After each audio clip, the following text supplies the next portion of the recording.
નિમિત્તે શ્રી કૃષ્ણ મંદિરમાં આજે અન્નકૂટના દર્શનનું આયોજન કરવામાં આવ્યું। વડોદરા શહેર કોઠીપોળ જૂની કાછિયાપોળમાં આવેલ શ્રી વડોદરા કાછિયા પટેલ જ્ઞાતિ પંચ સમસ્ત સંચાલિત શ્રી કૃષ્ણ મંદિરમાં 46મા પાટોત્સવ નિમિત્તે સંપૂર્ણ ચાંદી જડીદો વસ્ત્ર તેમજ સુંદર દર્શન વિવિધ મનોરથ તેમજ અન્નકૂટ દર્શનનું આયોજન કરવામાં આવ્યું હતું।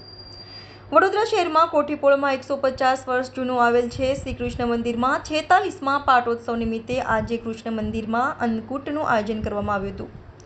46મા પાટોત્સવ નિમિત્તે આજે સવારે મંદિરના પ્રાંગણમાં અખંડ રામધૂનનું આયોજન કરવામાં આવ્યું હતું, સાથે સાંજે કરવામાં આવ્યું હતું અને શ્રી કૃષ્ણ ભગવાનને ચાંદી જડિત ઘરેણાં પહેરાવવામાં આવ્યા હતા। સાથે અન્નકૂટના સમયે મોટી સંખ્યામાં ભક્તોએ અન્નકૂટના દર્શન કરી ધન્યતા અનુભવી હતી। મંદિરના પ્રાંગણમાં મોટી સંખ્યામાં ભક્તો ઉમટી પડ્યા હતા અને ભગવાન શ્રી કૃષ્ણ દર્શન કરવા માટે LED સ્ક્રીન પણ લગાવવામાં આવી હતી, જેથી આવનાર ભક્તોને સહેલાઈથી ભગવાનના અને અન્નકૂટના દર્શન થાય તે માટે આયોજન કરવામાં આવ્યું હતું। આજે સવારે મંગળા આરતી અને બપોરે મહાઆરતી કરવામાં આવી હતી। સાથે સાંજે ભગવાન શ્રી કૃષ્ણને અન્નકૂટ ધરવામાં આવ્યું હતું।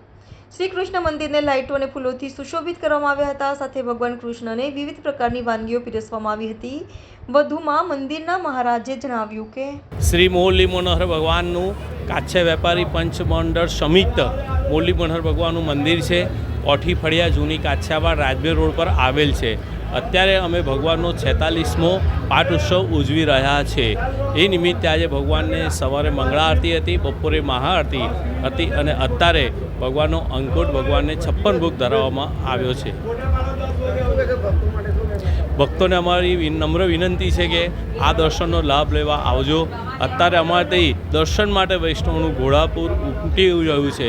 બધા વૈષ્ણવો ખૂબ ઉમંગ ઉલ્લાસ સાથે ભગવાનના દર્શન કરવા આવે છે અને બધાની અહીંયા આગળ અમારા મંદિરમાં શ્રદ્ધા છે અને બધાની મનોકામના પરિપૂર્ણ થાય છે। મોરલી મનોહર ભગવાનને તમે બાધા રાખો તો બાધા રાખવાથી મોરલી મનોહર ભગવાન અને ગંગા ભારતી મહારાજને તમે બાધા રાખો તો તમારું કોઈ બી કાર્ય પરિપૂર્ણ થાય છે। અહીંયા આગળ અમારે ભગવાનના પાટ ઉત્સવ નિમિત્તે 5 દિવસ પહેલાંથી અલગ અલગ મનોરથ ઉજવવામાં આવ્યા હતા। પહેલો વેરી મૂડીનો મનોરથ હતો, ત્યાર પછી શરદ પૂનમનો રાખ્યો હતો, ત્યાર પછી દત્તાત્રેય ભગવાનને દર્શન કરાવ્યા હતા। ચોથે દિવસે ભગવાનને અમે ડાકોર પદયાત્રાનો મનોરથ કર્યો હતો। અલગ અલગ મનોરથો દર વર્ષે કરવામાં આવે છે। અમારે શ્રાવણ મહિનાની અંદર હિંદોળા કરવામાં આવે છે।